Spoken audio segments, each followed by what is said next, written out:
Hello students, my name is Disha Siwach and welcome to mission online classes again. आज का हमारा lecture number 13 है और हमारा चैप्टर है लाइफ प्रोसेस।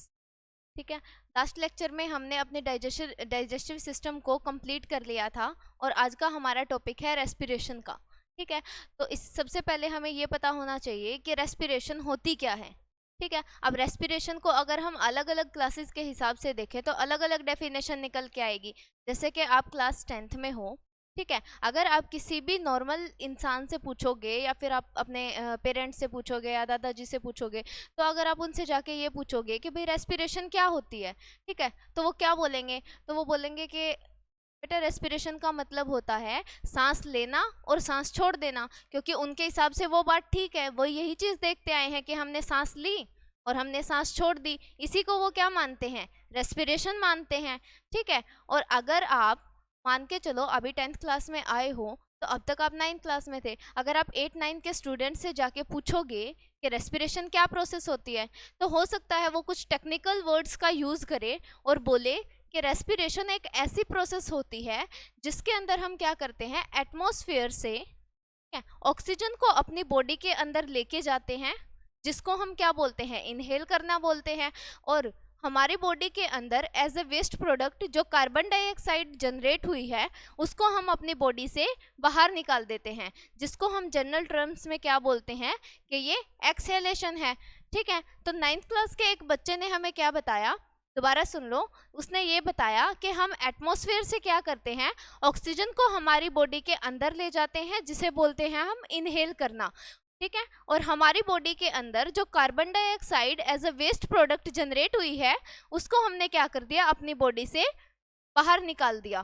ठीक है, उस प्रोसेस को हमने क्या नाम दे दिया कि ये एक्सहेलेशन है। ठीक है, एक्सहेल करने का मतलब बाहर निकालना, इनहेल करने का मतलब है हवा को अंदर लेके जाना। ठीक है, तो उसका ये आंसर क्या ठीक है? उसने बताया है कि हम ऑक्सीजन को अंदर ले जाते हैं और कार्बन डाइऑक्साइड को बाहर छोड़ देते हैं, तो क्या ये आंसर उसका ठीक है? देखो, अगर हम देखते हैं एक 9th क्लास के बच्चे के पॉइंट ऑफ व्यू से, तो अब तक वो यही चीज़ बढ़ता आया है। उसने अपने टेक्निकल टर्म्स में आंसर दे दिया और हालांकि ये होता भी है। ठीक है, ऑक्सीजन को हम अंदर लेके जाते हैं और कार्बन डाइऑक्साइड को हम बाहर एक्सहेल कर देते हैं। ठीक है, तो उसका ये आंसर बिल्कुल ठीक है। लेकिन अब हमें एक क्लास स्टैंडर्ड आगे आ गए हैं, थोड़े बड़े हो गए हैं, तो स्टेटमेंट्स भी चेंज होंगी। ठीक है, उसकी वो स्टेटमेंट बिल्कुल ठीक थी, लेकिन हमें क्या करना है, हमें उसके अंदर थोड़ी सी और मॉडिफिकेशन करनी है, क्योंकि वो जो डेफिनेशन उसने दी है वो डेफिनेशन थोड़ी सी इनकम्प्लीट है, गलत नहीं है, इनकम्प्लीट है। ठीक है, तो अब हम नई डेफिनेशन क्या जनरेट करेंगे? हम नई डेफिनेशन ये बनाएंगे कि हम, चलो मान लिया हमने कि ऑक्सीजन को हमने अपनी बॉडी के अंदर ले गए। ठीक है, ऑक्सीजन को हम अपनी बॉडी के अंदर ले गए और कार्बन डाइऑक्साइड को हमने क्या कर दिया, बाहर निकाल दिया। तो क्या इससे हमें कोई एनर्जी मिल रही है? नहीं मिल रही है। अब वो ऑक्सीजन हमारी बॉडी के अंदर चली तो गई, अब वो ऑक्सीजन करेगी क्या? क्या वो लंग्स में ही बैठी रहेगी? नहीं। देखो, अब इसके अंदर क्या होता है, जैसे ही हम हवा को अपने अंदर लेके जाते हैं, वो पैसेज कौन सा होता है जिसके थ्रू हम क्या करते हैं, हवा को, ऑक्सीजन को अंदर लेके जाते हैं? सबसे पहले जो हमारी जो नोस्ट्रिल्स होती हैं, नोस्ट्रिल्स क्या होते हैं, ये जो दो होल हमें नाक के दिखाई देते हैं, इसको हम बोलते हैं नोस्ट्रिल्स। नोस्ट्रिल्स से कहाँ पे जाती है एयर, जिसके अंदर बहुत सारी ऑक्सीजन है, वो कहाँ पे जाती है, हमारी नेजल कैविटी में जाती है। नेजल कैविटी कौन सी होती है? पूरा का पूरा पोर्शन पीछे तक का क्या होता है, नेजल कैविटी होती है। ठीक है, उसके बाद वो हवा क्या करेगी, वो हवा हमारे फेरिंग्स में जाएगी। फेरिंग्स कौन सा पोर्शन होता है? जैसे कि जो हमने खाना खाया था और जो हमने सांस ली है, उसके लिए, फूड और एयर के लिए जो कॉमन पैसेज था उसका नाम हमने क्या दिया था, फेरिंग्स नाम दिया था। ठीक है, तो हवा कहाँ जाएगी, फेरिंग्स के अंदर। अब फेरिंग्स के बाद जो फेरिंग्स है वो दो पोर्शन में डिवाइड हो रहा था, हमने डाइजेस्टिव सिस्टम में भी पढ़ी थी ये चीज, कि जो कॉमन पैसेज है वो बाद में दो पैसेज के अंदर क्या हो जाएगा, दो ट्यूब्स के अंदर डिवाइड हो जाएगा। एक तो जो फूड पाइप होगी उसमें और एक होगी जो विंड पाइप होगी उसमें। ठीक है, तो फूड पाइप का तो डाइजेशन तो हम कर चुके हैं, तो अब उसके बारे में जिक्र हमें नहीं करना है। हम कहाँ जाएंगे, सीधे फेरिंग्स से कहाँ जाएंगे, उस विंड पाइप में चले जाएंगे, जिसका कॉमनली क्या नाम होता है हमारी टेक्निकल वर्ड्स में, उसको हम बोलते हैं ट्रैकिया। और ट्रैकिया से फिर क्या होगा, इस ट्रैकिया के थ्रू फिर इन दोनों लंग्स के अंदर क्या चली जाएगी, हमारी ऑक्सीजन चली जाएगी। ठीक है। जो हमने सांस लिया है, सांस के टाइम पे जो ऑक्सीजन रिच एयर है वो कहाँ जाएगी, पहले नेजल कैविटी में जाएगी, उसके बाद कहाँ जाएगी, फेरिंग्स में जाएगी, फेरिंग्स के बाद कहाँ जाएगी, ट्रैकिया में जाएगी, और ट्रैकिया के थ्रू दोनों लंग्स में चली जाएगी। ठीक है। अच्छा, ये क्या था, इस प्रोसेस को हमने नाम दिया था इनहेलेशन का। ठीक है। अब एक बात बताओ, इन लंग्स के अंदर ऑक्सीजन आ गई, ठीक है, तो क्या ये ऑक्सीजन लंग्स के अंदर ही रहेगी क्या? नहीं, इस ऑक्सीजन को हमें कहाँ पहुंचाना है, ये ऑक्सीजन चली जाएगी हमारी हर एक बॉडी सेल के अंदर। ये ऑक्सीजन कहाँ चली जाएगी, हमारी हर एक बॉडी सेल के अंदर। अब हम चाहे तो सारी बॉडी सेल्स की बात कर लें, चाहे फिर एक बॉडी सेल की बात कर लें, बात एक ही रहेगी। ठीक है। तो अगर हम इस सेल की बात करें, सेल के अंदर न्यूक्लियस भी होता है। अब इस सेल को क्या जरूरत है, हमारी पूरी बॉडी की सेल्स को किसकी जरूरत है, ऑक्सीजन की जरूरत है। ठीक है।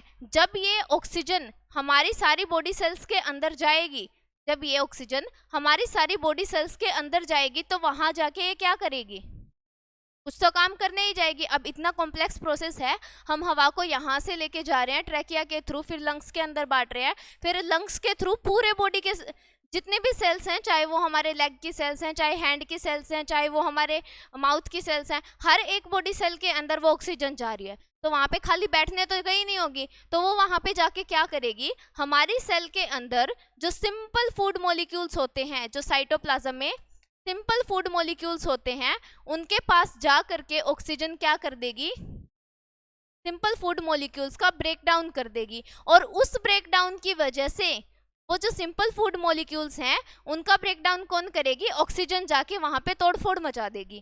ठीक है। अब एक बात बताओ, हमने ऑक्सीजन को अंदर लिया लंग्स तक, और लंग्स ने क्या किया, हर एक बॉडी सेल के अंदर ऑक्सीजन को भेजा है। अब कोई भी, अब हमारी बॉडी के अंदर ही तो चल रही है ये चीज। अगर मान लो बेफालतू में ये जो ऑक्सीजन है हमारी सेल के अंदर अगर जाके तोड़फोड़ करेगी, तो क्या हमारी बॉडी इस प्रोसेस को प्रमोट करेगी? बिल्कुल भी नहीं करती। अब इसके अंदर कुछ ना कुछ तो बॉडी का फायदा हो रहा होगा, तभी वो इतना नुकसान झेल रही है कि अपने सेल्स के अंदर तोड़फोड़ करवा रही है। ठीक है। अब इसको फायदा क्या हो रहा है, तो देखो, जब ये ऑक्सीजन बॉडी सेल्स के अंदर जाएगी और इन फूड जो सिंपल फूड पार्टिकल्स हैं, ठीक है, जो सिंपल फूड मॉलिक्यूल्स सेल के अंदर हैं, उनके अंदर जब ब्रेकडाउन करेगी ऑक्सीजन फूड पार्टिकल्स का, तो वहां से क्या प्रोड्यूस होगी, वहां से प्रोड्यूस होगी एनर्जी।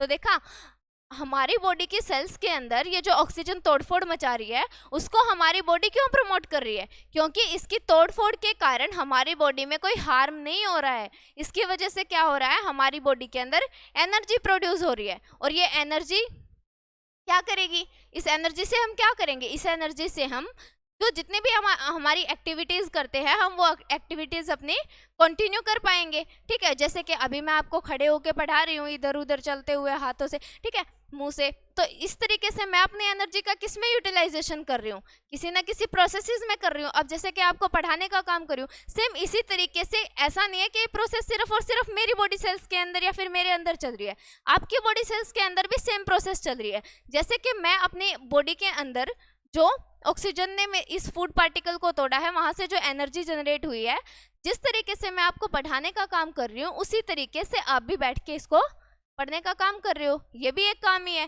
ठीक है। और भी वेरियस एक्टिविटीज होती हैं, चाहे खेलना होता है, चाहे खाना होता है। ठीक है। तो जितनी भी एक्टिविटीज होती हैं उनके लिए हमें एनर्जी की तो रिक्वायरमेंट होती है, और वो कहाँ से पूरी होगी, यहाँ से पूरी होगी। आप बोलोगे कि डाइजेशन की प्रोसेस में भी यही बताया था कि डाइजेशन की प्रोसेस में क्या बोला था, ये बोला था कि जो हम फूड खाते हैं उससे हमें एनर्जी मिलती है, जो हमें दिन भर की इतनी सारी एक्टिविटीज़ करनी होती है। ठीक है। इधर उधर जाना होता है, खेलना होता है, खाना होता है, पीना होता है, पढ़ना होता है, इन सारी एक्टिविटीज़ के लिए हमने क्या बताया था कि हमें इन सारी एक्टिविटीज़ के लिए एनर्जी की ज़रूरत होती है। और वो एनर्जी हमें किससे मिलती है, वो एनर्जी हमें मिलती है फूड से। तो वो कुछ गलत नहीं पढ़ाया था, लेकिन अब इसके अंदर भी हमने यही सेम बात बोल दी कि हम जो ऑक्सीजन अपने अंदर लेके जा रहे हैं, ठीक है, उससे हमें क्या मिल रही है, एनर्जी मिल रही है। तो एनर्जी फूड से मिल रही है या फिर इस ऑक्सीजन से मिल रही है, क्या चीज होनी चाहिए? तो देखो, जो डाइजेशन है और जो रेस्पिरेशन है, जो डाइजेशन है और जो रेस्पिरेशन है, ये दोनों आपस में लिंक्ड प्रोसेस हैं। ठीक है। ये आपस में लिंक्ड प्रोसेस है। अब इसके अंदर एक चीज नोटिस करना, जो हमने ये सेल बनाई है, इस सेल के अंदर हमने ये तो बोल दिया कि हमारी बॉडी के हर एक सेल के अंदर जा करके, ठीक है, हमारी बॉडी के हर एक बॉडी सेल के अंदर जा करके ऑक्सीजन क्या करेगी, सिंपल फूड मॉलिक्यूल्स को, जो सिंपल फूड मॉलिक्यूल्स हैं उनको जाके तोड़ देगी और वहां से एनर्जी मिलेगी। आपने ये नहीं सोचा कि जो फूड पार्टिकल हैं, जो फूड पार्टिकल इस सेल के अंदर आए हैं वो कैसे आए होंगे? फूड पार्टिकल भी तो आए हैं ना। अगर ये फूड पार्टिकल नहीं होंगे तो जाके ऑक्सीडेशन किसका करेगी, ये तोड़ेगी किसको? ठीक है, अगर तोड़ेगी नहीं food particle, simple food particles को, तो एनर्जी नहीं रिलीज होगी। इसका मतलब फूड भी हमारे लिए जरूरी है और ऑक्सीजन भी हमारे लिए जरूरी है। अब ये फूड पार्टिकल सेल के अंदर आया कैसे, कैसे आया होगा? देखो, लास्ट लेक्चर में जब हमने डाइजेशन की प्रोसेस पढ़ी थी तो उसमें इंटेस्टाइन का एक पार्ट था, ठीक है, इंटेस्टाइन का एक पार्ट था, भूल गए सब कुछ। ये क्या थी? हमारी स्मॉल इंटेस्टाइन थी,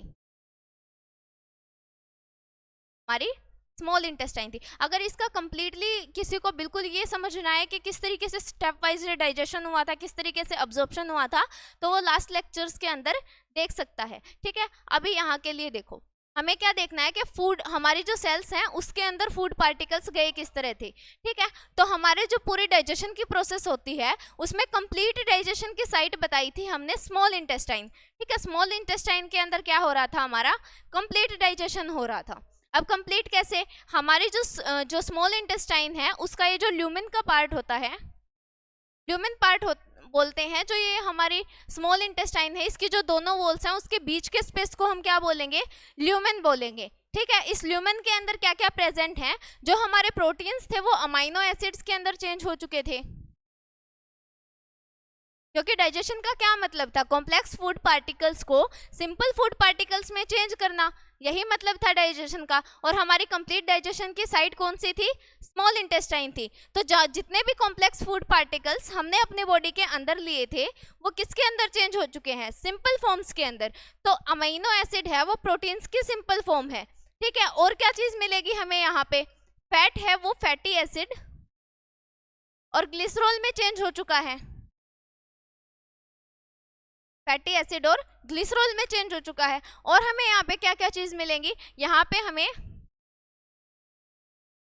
न्यूक्लिक एसिड भी मिलेंगी, ठीक है, क्योंकि हमारी सेल्स भी तो डिस्ट्रॉय होती है ना, तो वो भी हमें यहाँ पे मिलेगी। और क्या चीज मिलेगी? यहाँ पे हमें ग्लूकोज मिलेगा,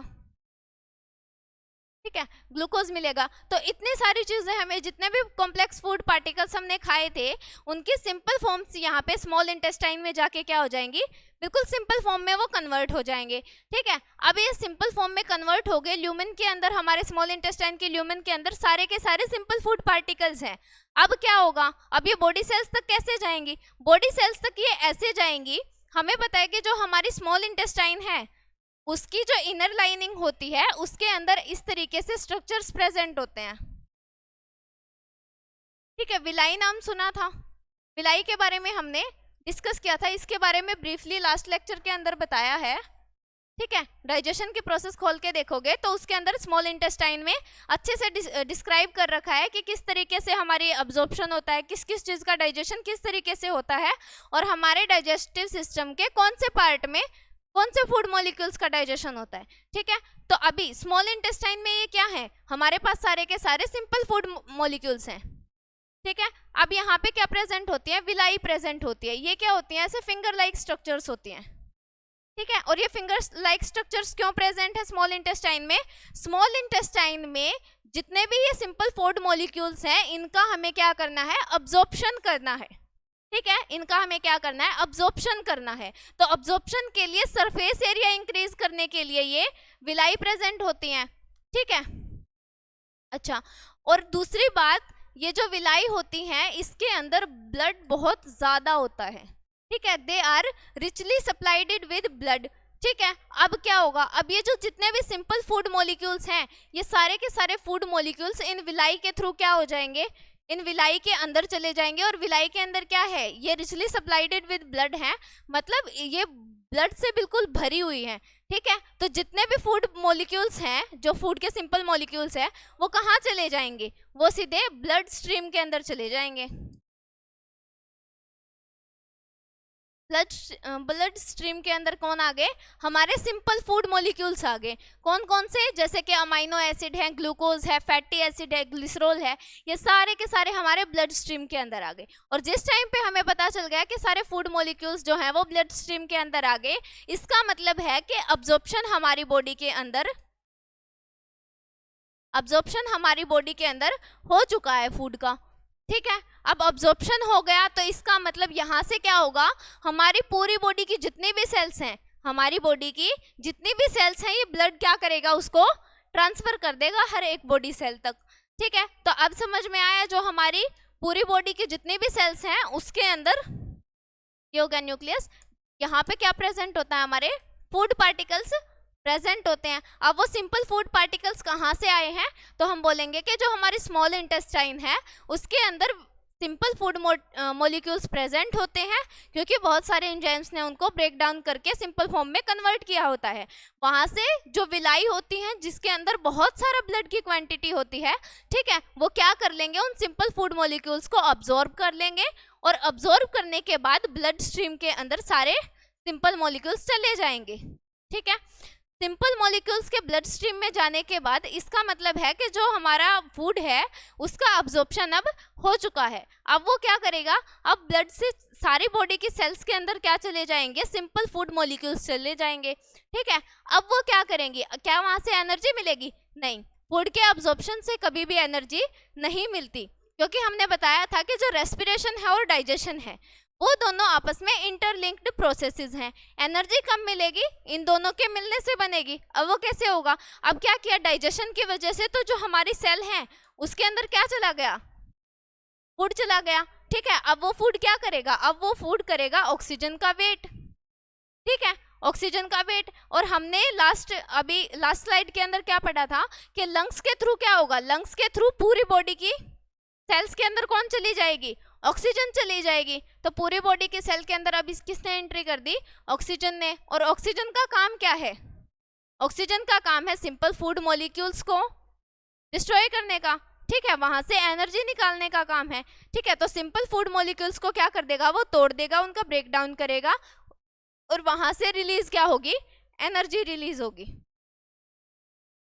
और सिंपल फूड मॉलिक्यूल्स में भी ऑक्सीजन का टारगेट किसका रहेगा, अभी सेल के अंदर ऐसे थोड़ी है कि सिर्फ ग्लूकोज है, इस सेल के अंदर अमाइनो एसिड भी है, इस सेल के अंदर ग्लिसरॉल भी है, फैटी एसिड भी है, ठीक है, न्यूक्लिक एसिड भी है, बहुत कुछ है, लेकिन इसका ऑक्सीजन का मेनली टारगेट जो रहता है वो होता है ग्लूकोज। ठीक है, ग्लूकोज के ऊपर ये आके अटैक करेगी, और ग्लूकोज के ऊपर अटैक करने के बाद जब वो इसको सिंपल फॉर्म्स में तोड़ेगी तो फिर वहां से क्या जनरेट होगी, एनर्जी जनरेट होगी। ठीक है, अच्छा, अब दोबारा सुनो, हमने ये तो देख लिया कि बॉडी सेल के अंदर ऑक्सीजन आ रही है, लेकिन इस ऑक्सीजन को लेके कौन आ रहा है। ठीक है, अब ऐसा तो है नहीं कि पूरी बॉडी की सेल्स हैं वो जाएंगी, एक एक सेल जा करके लंग्स के पास जाएंगी और ऑक्सीजन को कैरी करके लेके आएंगी, ऐसा भी नहीं हो सकता। और दूसरी कंडीशन ये भी नहीं हो सकती कि ये लंग्स क्या करेंगे, हमारे मान के चलो हमारे पैर हैं, ठीक है, पैर की सेल्स तक अब फेफड़े तो चल के नहीं जाएंगे, हमारे लंग्स तो नहीं चल के जाएंगे।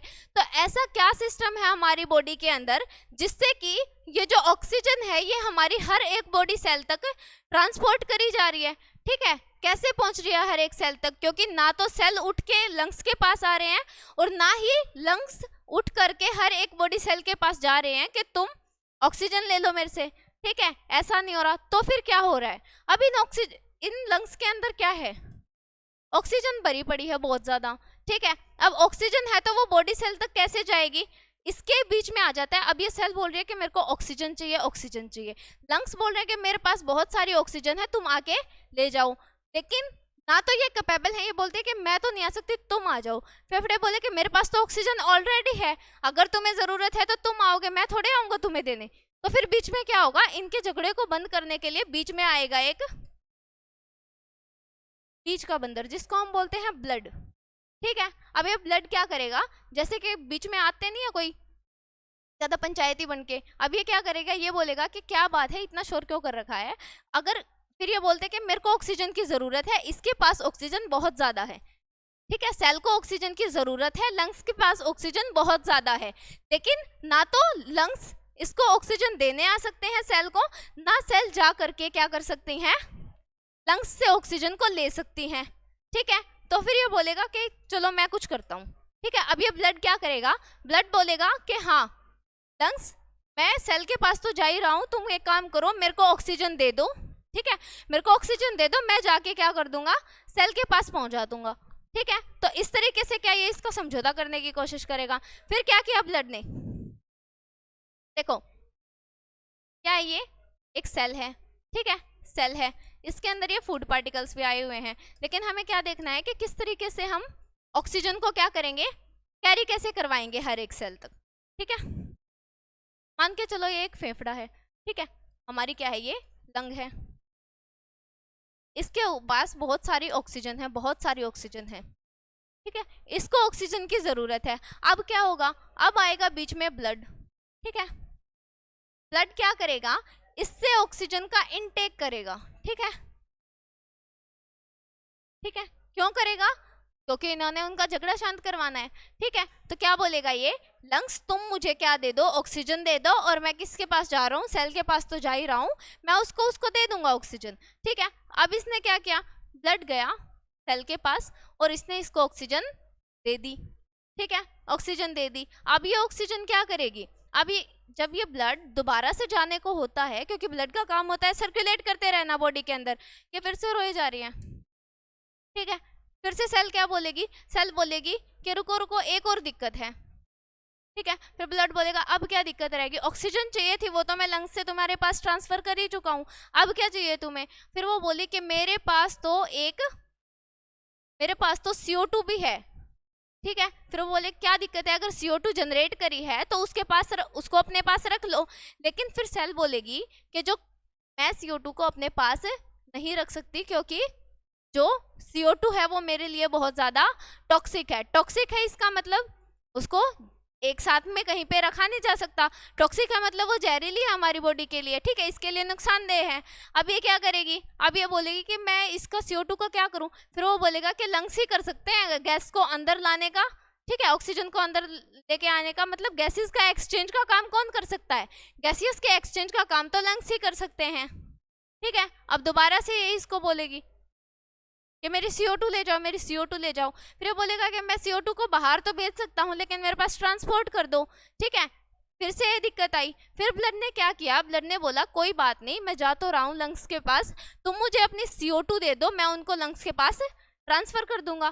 ठीक है, तो फिर यहाँ से क्या होगा, इस CO2 को ले लेगा कौन, ब्लड। ब्लड क्या करेगा, CO2 को ले लेगा। ठीक है, और उसको ट्रांसफर कहाँ पे कर देगा, यहाँ पे कर देगा। ठीक है, और लंग्स के थ्रू क्या हो जाएगी, एटमॉस्फेयर के अंदर कार्बन डाइऑक्साइड बाहर निकल जाएगी। तो ये आई प्रोसेस समझ में कि हमारी हर एक सेल तक ऑक्सीजन कैसे पहुंच रही है, और उनके अंदर एज ए वेस्ट प्रोडक्ट जो कार्बन डाइऑक्साइड है वो कैसे हमारी बॉडी से बाहर निकल रही है। ठीक है, किस तरीके से उसका ट्रांसपोर्ट किया जा रहा है। तो एक बार और देख लो कि हमारे लंग्स के, हम जब सांस लेते हैं तो ऑक्सीजन रिच एयर क्या करती है, हमारे नेजल कैविटी के थ्रू, फेरिंग्स के थ्रू होकर के ट्रैकिया में जा करके हमारे दोनों फेफड़ों के अंदर क्या हो जाती है, भर जाती है। ठीक है, और दोनों फेफड़ों में भरने के बाद उसको क्या होता है, हर एक बॉडी सेल तक ऑक्सीजन ट्रांसपोर्ट करनी होती है। ठीक है, लेकिन वो खुद बॉडी सेल तक नहीं जा सकता, तो बीच में कौन आता है, ब्लड आता है, क्योंकि ब्लड का काम होता है सर्कुलेशन का पूरे बॉडी के अंदर। तो ब्लड क्या करेगा, इन लंग्स के अंदर जो ऑक्सीजन भरी हुई होगी उस ऑक्सीजन को अपने अंदर मिक्स करके, ठीक है, लंग्स क्या करेंगी, अपनी ऑक्सीजन को ब्लड के अंदर सप्लाई कर देंगी। ठीक है, उसको डिफ्यूज करवा देंगी, और उसके बाद जो ब्लड क्या करेगा, हर एक बॉडी सेल तक ऑक्सीजन ट्रांसफर कर देगा।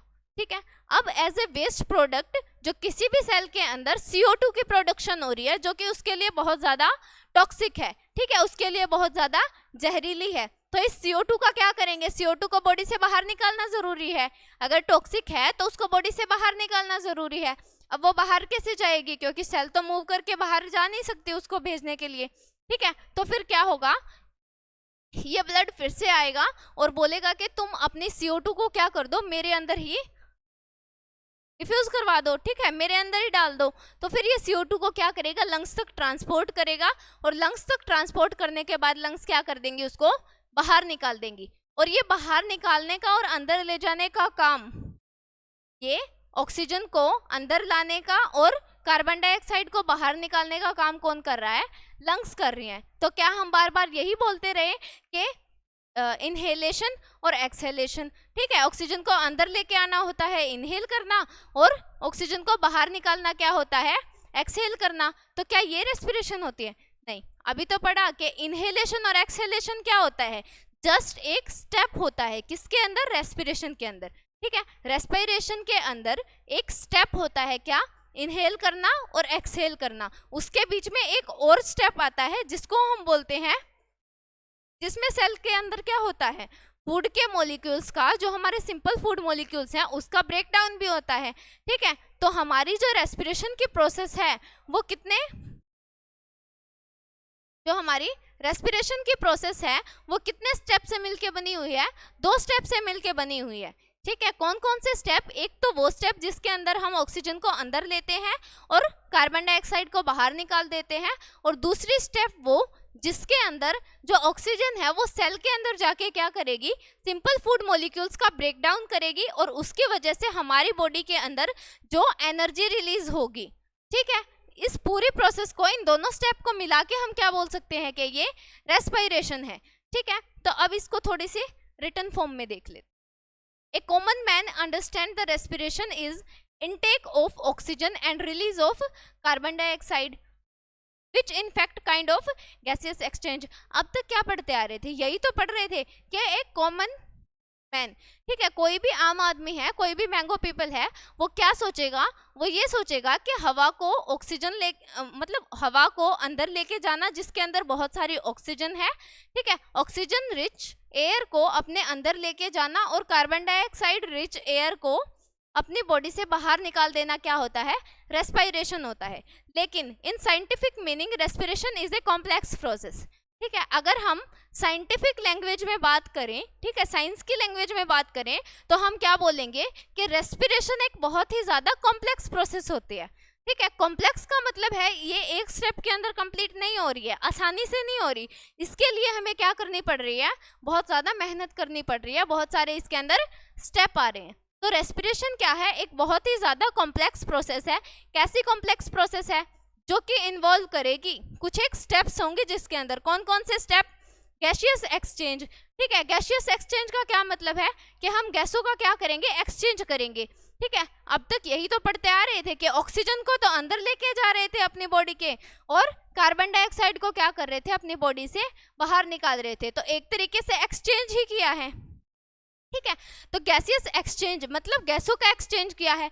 वैसे अगर नॉर्मल लैंग्वेज में एक्सचेंज की बात करें तो उसके एग्जांपल क्या हो सकते हैं, जैसे कि मैं आपको पेन दे दूं, आप मेरे को पेंसिल दे दो, तो ये भी एक तरीके का एक्सचेंज है, ठीक है, इस तरीके से हो जाएगा। या फिर किसी एक बंदे ने दूसरे को किटकैट दे दी, दूसरे ने उसको डेयरी मिल्क दे दी, तो ये भी एक तरीके का क्या है, एक्सचेंज है। एक्सचेंज का मतलब होता है दो बॉडीज के बीच में किसी भी चीज का देना और देना। ऐसे नहीं है कि उसका इंटेक कर दिया और वापस से उसको कुछ नहीं दिया, वो एक्सचेंज नहीं बोल सकते हम, ठीक है। एक्सचेंज क्या होता है, जिसमें दोनों बॉडी क्या करती हैं, आपस में एक्सचेंज करती हैं, ठीक है। मतलब जिसके अंदर 2 प्रोडक्ट होंगे, एक लेगा और दूसरा देगा, ठीक है, और दूसरे प्रोडक्ट को भी एक देगा और दूसरा ले लेगा, ठीक है, तो उसको बोलते हैं हम एक्सचेंज, ठीक है। Intake of oxygen from atmosphere and release of carbon dioxide, ठीक है। हम इसके अंदर क्या करेंगे, ऑक्सीजन को अपनी बॉडी के अंदर लेके जाएंगे और हम एटमॉस्फेयर को भी नुकसान नहीं पहुंचाएंगे, हम उसके बदले उसे कुछ ना कुछ देंगे जो उसके लिए यूजफुल होगा। और उसके लिए क्या चीज़ यूजफुल है, कार्बन डाइऑक्साइड। जो हमारे लिए वेस्ट है वो उसके लिए क्या है, यूजफुल है, ठीक है। तो कार्बन डाइऑक्साइड हमारे लिए तो एज ए वेस्ट है, लेकिन हम उसको रिलीज आउट कर देंगे एटमॉस्फेयर में, वो इन्वायरमेंट के लिए बहुत ज़्यादा क्या है, बेनिफिशियल है, ठीक है।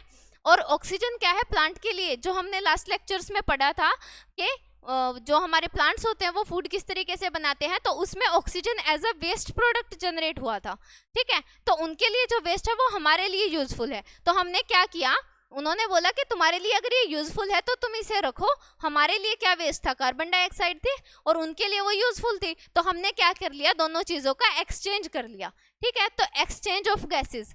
ठीक है, फर्स्ट स्टेप कौन सा हो गया रेस्पिरेशन का, एक्सचेंज ऑफ गैसेस का हो गया, किसके साथ, इन्वायरमेंट के साथ। दूसरा स्टेप क्या होगा, break down of simple food in order to release energy inside the sales.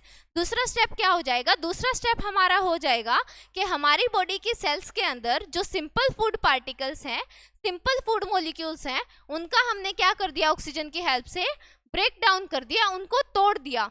ठीक है, और उन तोड़ने की वजह से क्या हुआ है, हमारी बॉडी के अंदर एनर्जी रिलीज हुई है, एनर्जी जनरेट हुई है। तो ये दोनों स्टेप मिलकर के क्या करेंगे, ये दोनों स्टेप मिलकर के हमारी रेस्पिरेशन की डेफिनेशन को बताएंगे। ठीक है, तो अब हम इतना सारा समझने के बाद ये बता सकते हैं कि रेस्पिरेशन क्या होता है। तो रेस्पिरेशन के अंदर हम बता सकते हैं कि respiration is a very complex process, जिसके अंदर हमारे दो स्टेप इन्वॉल्व होते हैं। पहला स्टेप तो ये कि हम एटमॉस्फेयर के साथ गैसेस का क्या करते हैं, एक्सचेंज करते हैं, ऑक्सीजन को अपनी बॉडी के अंदर ले जाते हैं और कार्बन डाइऑक्साइड को बॉडी के बाहर निकाल देते हैं। और दूसरा काम हम क्या करते हैं, जो हमने ऑक्सीजन को इनहेल किया है उसको यूज कैसे करेंगे, हमारी हर एक बॉडी सेल के अंदर, हमारी हर एक बॉडी सेल के अंदर वो ऑक्सीजन क्या करेगी, सिंपल फूड मॉलिक्यूल्स को ब्रेक डाउन करके हमें एनर्जी प्रोवाइड कराएगी। तो हम इसे क्या बोल देंगे, रेस्पिरेशन की प्रोसेस बोल देंगे। ठीक है,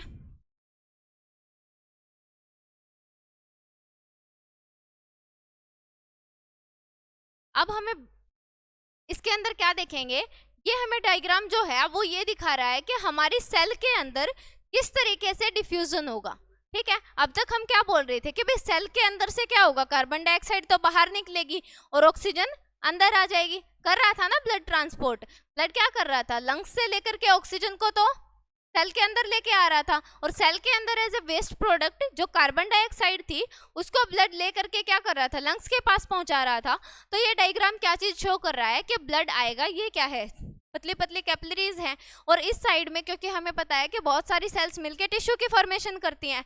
ठीक है, अब वो टिश्यू किससे लिंक्ड होगा, साथ में, क्योंकि ब्लड क्या करता है, हमारी हर एक बॉडी सेल, हर एक टिश्यू उनसे लिंक में रहता है। ठीक है, पूरी बॉडी के अंदर सर्कुलेट करता है, तो किसी भी टिश्यू के साथ में जो लगती हुई दीवार होगी या फिर उसकी सेल की जो मेम्ब्रेन होगी वो ब्लड के टच में होगी। अब ब्लड है तो उसके अंदर ब्लड सेल्स भी होंगी। ठीक है, तो ये ट्रांसपोर्ट करने का काम कौन सी सेल्स करेंगी, हमारी रेड ब्लड सेल्स करेंगी। ठीक है, अब रेड ब्लड सेल्स कहाँ आएंगी, इसके टिश्यू के पास में आएंगी, और ये क्या करेगा, टिश्यू के अंदर जो हर एक सेल है वो सेल क्या करेगी, इसके अंदर पहले से ऑक्सीजन है। ठीक है, वो ऑक्सीजन क्या करेगी, सेल के अंदर चली जाएगी, और इसके अंदर जो कार्बन डाइऑक्साइड जनरेट होगी वो इसके अंदर चली जाएगी। ठीक है, ये लेके कहाँ से आया था, ऑक्सीजन को लंग्स से लेके आया था, और जाके कार्बन डाइऑक्साइड को भी कहाँ छोड़ देगा, लंग्स के अंदर छोड़ देगा। ठीक है, और ये जो ट्रांसपोर्ट होता है ऑक्सीजन का और कार्बन डाइऑक्साइड का, वो किसके बेस पे चलता है, जो हमारी गैसेस होती हैं, ये ऑक्सीजन, ठीक है, जैसे कि ऑक्सीजन हो गई या फिर कार्बन डाइऑक्साइड हो गई, वो किस तरीके से मूव करेंगी, from the region of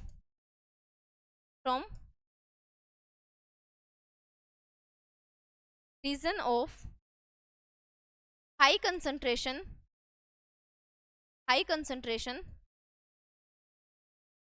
to region of low concentration. ठीक है, अब इसका क्या मतलब है, ये हायर कंसंट्रेशन के रीजन से लोअर कंसंट्रेशन के रीजन तक क्या करेंगी, अपने आप को पहुंचाने का काम करेंगी। अब मान के चलो जो ये हमारा ब्लड आया है, इस ब्लड के अंदर बहुत सारी ऑक्सीजन है। ठीक है, क्योंकि लंग्स से जो ब्लड आया है हमारे पास टिश्यू के सेल के पास, उसके अंदर बहुत सारी ऑक्सीजन है, लेकिन हमारी जो बॉडी की सेल है उसके अंदर तो कोई ऑक्सीजन नहीं है। ठीक है, तो ज्यादा अमाउंट ऑक्सीजन की किस साइड है, ब्लड की स्ट्रीम में है, और कम किस साइड है, बॉडी की सेल के अंदर है। ठीक है, बॉडी की सेल के अंदर ऑक्सीजन की कंसंट्रेशन कम है और हमारे ब्लड के अंदर ऑक्सीजन की कंसंट्रेशन ज़्यादा है, और इसका रूल क्या बोलता है कि higher concentration to lower concentration move करेगा। तो सीधी सी बात है, यहाँ पे हायर कंसंट्रेशन थी ऑक्सीजन की, वो कहाँ पे चली जाएगी, हमारी बॉडी की सेल के अंदर चली जाएगी, और किसके थ्रू चली जाएगी, डिफ्यूजन के थ्रू चली जाएगी।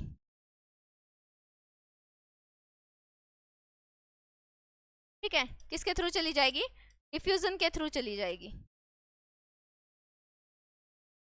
डिफ्यूजन के through higher concentration to lower concentration जो हमारी गैसेस हैं वो मूव कर जाएंगी। सेम इसी तरीके से जब यहाँ पे ब्रेक डाउन होगा तो कार्बन डाइऑक्साइड भी जनरेट होगी एज अ वेस्ट प्रोडक्ट। जो कार्बन डाइऑक्साइड की जनरेशन हुई है वो बॉडी की सेल के अंदर तो क्या है, बहुत सारी कार्बन डाइऑक्साइड जनरेट होगी, उसको रिलीज करवाना है क्योंकि वो उसके लिए टॉक्सिक है।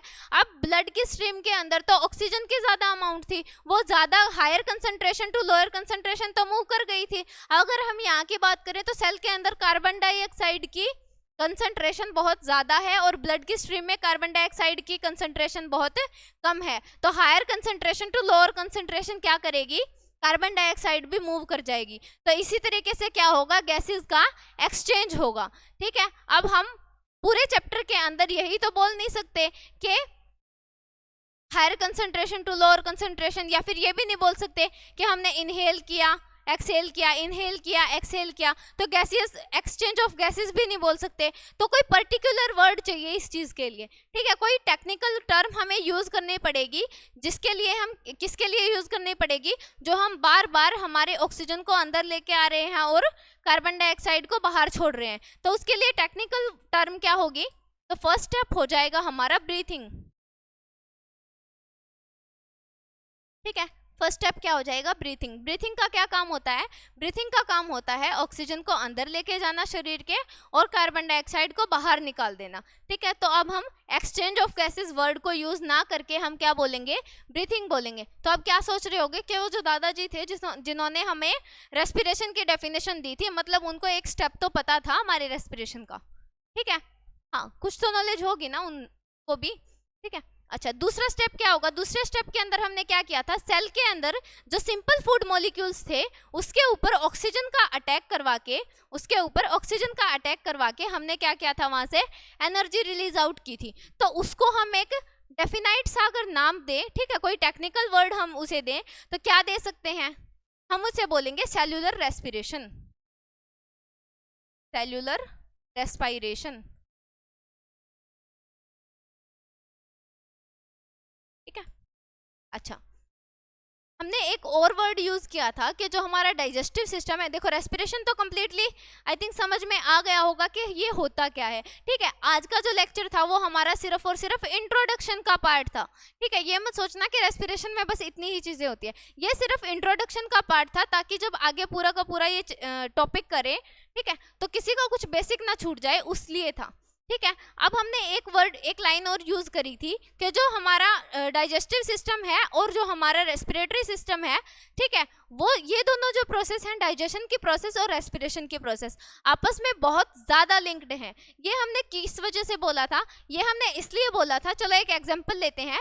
अगर मान लो मैं आपको बोलूँ, ठीक है, अब रेस्पिरेशन से हमने मान लिया कि एनर्जी मिलती है, चलो ठीक है मान लिया मिलती है। अगर मान लो एक दिन के लिए बोलो कि हमें फास्ट करना है, एक दिन का कुछ भी नहीं खाना है सुबह से शाम तक, रेस्पिरेशन की रेट तो तब भी चल रही है, सांस लेने के लिए तो मना नहीं किया है। ठीक है, सांस तो सुबह से शाम तक लेते आ रहे हैं। ठीक है, लेकिन फिर भी अगर शाम को अगर आपसे कोई ये पूछेगा, ठीक है, कि भाई कैसा फील हो रहा है, तो क्या बोलोगे, पूछो ही मत, ऐसा लग रहा है कि पता नहीं कब से खाना नहीं खाया और बहुत ज़्यादा वीकनेस आ रही है। तो वो वीकनेस क्यों आई, क्योंकि अगर ब्रीथिंग के कारण ही, अगर सांस लेने के कारण ही, रेस्पिरेशन के कारण ही हमारी क्या हो रही थी, एनर्जी प्रोड्यूस हो रही थी, तो खाना नहीं खाया तो हमें वीकनेस क्यों फील हो रही है, खाना नहीं खाया तो वीकनेस क्यों फील हो रही है, क्योंकि हमारी जो रेस्पिरेशन की प्रोसेस थी उसमें हमने दो चीजें पढ़ी थी। क्या चीजें पढ़ी थी, इनहेल और एक्सहेल। ब्रीथिंग का तो हमने पढ़ लिया था, लेकिन उसमें एक और चीज थी, कौन सी चीज, कि हमारी जो सेल है उसके अंदर अब वो ऑक्सीजन करेगी क्या, सेल के अंदर जो फूड है उसका ही तो ऑक्सीडेशन करेगी, उसके अंदर जो सिंपल फूड मॉलिक्यूल्स हैं उन्हीं को तो तोड़ेगी। अब मान के चलो हमने खाना ही नहीं खाया, ठीक है, खाना ही नहीं खाया, तो इसका मतलब उसका डाइजेशन भी नहीं हुआ, हमारे डाइजेस्टिव सिस्टम के थ्रू कोई खाना गया ही नहीं। ठीक है, खाना नहीं जाएगा तो डाइजेशन भी नहीं होगा, डाइजेशन नहीं होगा तो कॉम्प्लेक्स को सिंपल में बदलेंगे किसको, ठीक है, जब कॉम्प्लेक्स मॉलिक्यूल हमारे डाइजेस्टिव सिस्टम में एंटर ही नहीं किए तो स्मॉल इंटेस्टाइन में हमें कोई सिंपल मॉलिक्यूल्स भी नहीं मिलेंगे। तो विलाई के थ्रू हमारी बॉडी के अंदर, हर एक बॉडी सेल के अंदर कोई सिंपल फूड पार्टिकल्स भी नहीं पहुंचे होंगे। और अगर सेल के अंदर सिर्फ न्यूक्लियस है, साइटोप्लाज्म है, अगर कोई फूड पार्टिकल्स आए ही नहीं है तो ऑक्सीजन यहाँ आके करेगी क्या, चुपचाप बैठी रहेगी, ठीक है, क्योंकि ऑक्सीजन का काम क्या होता है, सिंपल फूड मॉलिक्यूल्स का, खास करके ग्लूकोज का क्या करना होता है, उसका ब्रेक डाउन करना होता है। अब वो ब्रेक डाउन के कारण ही तो एनर्जी रिलीज होती है। तो इसका मतलब अगर हम